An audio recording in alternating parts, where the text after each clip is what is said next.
एक सम्राट ने अपनी सुरक्षा के लिए एक महल बनाया। सम्राट निश्चित ही और भी ज्यादा डरे हुए लोग हैं, क्योंकि उनके लिए और भी ज्यादा खतरा है। उनके पास बहुत कुछ है और बहुत कुछ लूटा जा सकता है, इसलिए उतना ही मात्रा में भय भी है। एक बड़ा महल बनाया, उसमें उसने एक ही दरवाजा रखा, कोई खिड़की नहीं, कोई दरवाजे नहीं, शत्रु को भीतर पहुंचने का कोई उपाय नहीं। पड़ोस का सम्राट उसके महल को देखने आया, वो भी प्रभावित हुआ, क्योंकि महल इतना सुरक्षित था, गढ़, उसमें कोई प्रवेश कर ही ना सके। एक ही दरवाजा, और एक दरवाजे पर पहरेदारों की जमात, और एक पहरेदार पर दूसरा पहरेदार, दूसरे पहरेदार पर तीसरा पहरेदार, ऐसी श्रृंखला। क्योंकि पहरेदार का भी क्या भरोसा,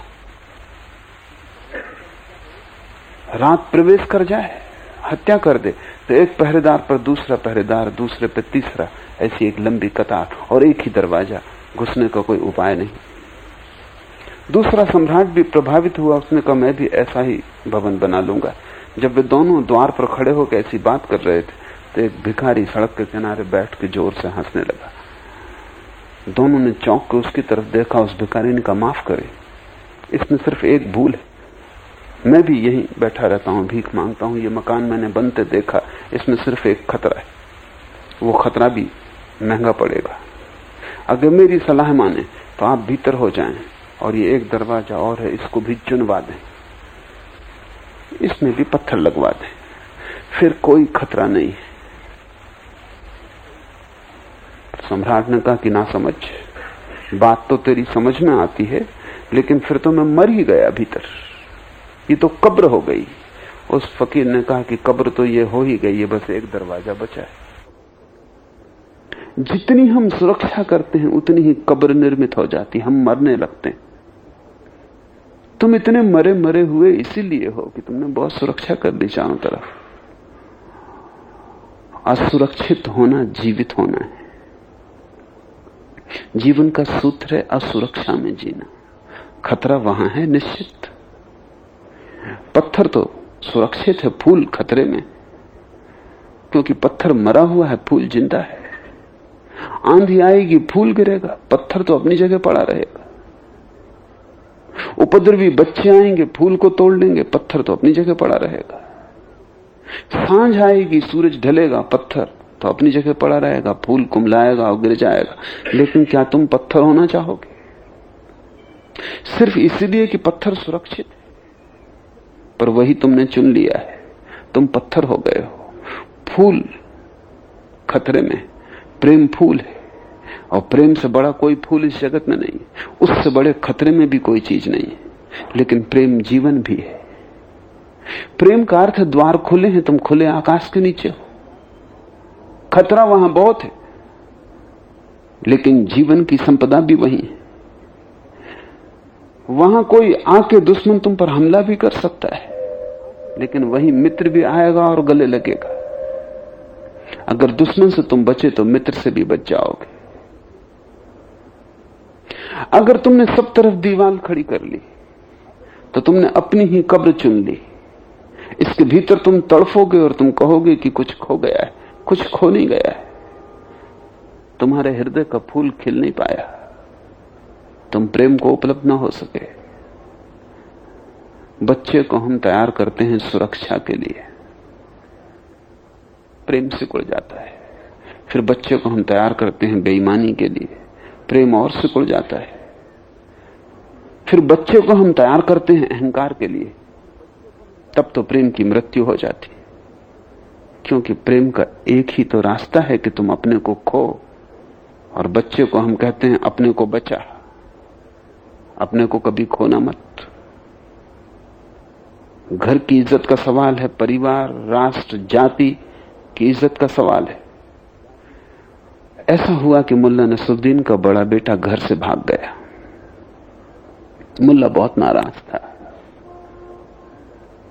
लेकिन फिर बाद में खबर आई कि बेटा एक नाटक कंपनी में सम्मिलित हो गया और बड़ा अभिनेता हो गया।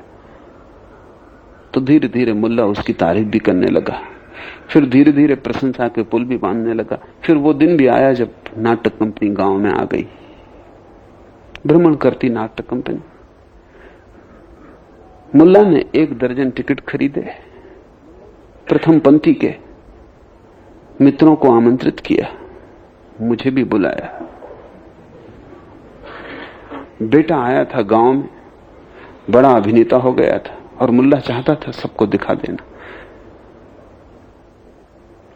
बड़ा उत्तेजित था मुल्ला,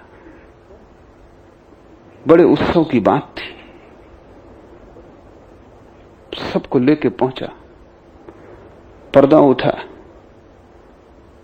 पहला दृश्य पूरा होने के करीब आ गया। बेटे का कोई पता नहीं।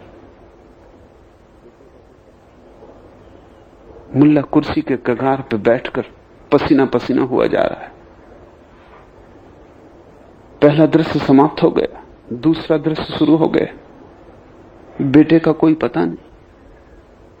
अब तो थोड़ी घबराहट फैलने लगी। मुल्ला निराश होने लगा और तीसरा दृश्य आ गया, आखिरी दृश्य, और बेटे का कोई पता नहीं।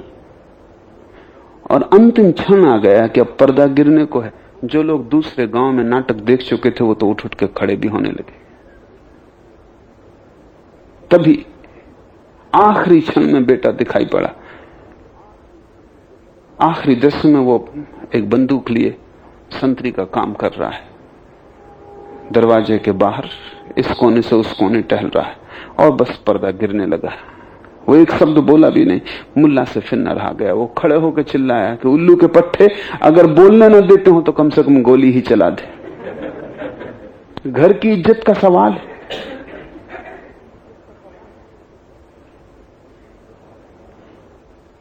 बच्चों को हम तैयार करते हैं इज्जत के लिए, अहंकार के लिए। घर की इज्जत का ख्याल रखना। कभी कुछ ऐसा काम मत करना जिससे घर के परिवार के अहंकार को कोई चोट पहुंचे। तुम्हारा बेटा प्रथम आ जाता है स्कूल में, तुम कितने खुश होते हो। तुम उसे अप्रेम सिखा रहे हो। जब वो घर आता और उसका स्वागत होता है और तुम मिठाई बांटते हो तो तुम क्या कह रहे हो? तुम उस बेटे से कह रहे हो कि तू सदा प्रथम होने की कोशिश जारी रखना। और प्रेम तो उन्हें मिलता है जो अंतिम होना जानते हैं। तुम बेटे से कह रहे हो कि तू प्रतियोगी होना, संघर्ष करना, महत्वाकांक्षा, और सदा प्रथम होना, चाहे प्रथम होने में कुछ भी हो जाए। तुम बेटे को राजनीति सिखा रहे हो। तुमने बेटे को राजनीतिज्ञ बना दिया। अब वो जीवन भर कोशिश करेगा, कुछ भी हो जाए लेकिन प्रथम होना है, कुछ भी खो जाए लेकिन प्रथम होना है। आखिर में पाएगा प्रथम तो हो गया और सब खो गया। सबसे बड़ी बात खो गई कि प्रेम करने की क्षमता खो गई। राजनीतिक किसी को प्रेम नहीं कर सकता। राजनीतिक का कोई मित्र ही नहीं होता, हो ही नहीं सकता। सोचते हो इंदिरा गांधी का कोई मित्र हो सके?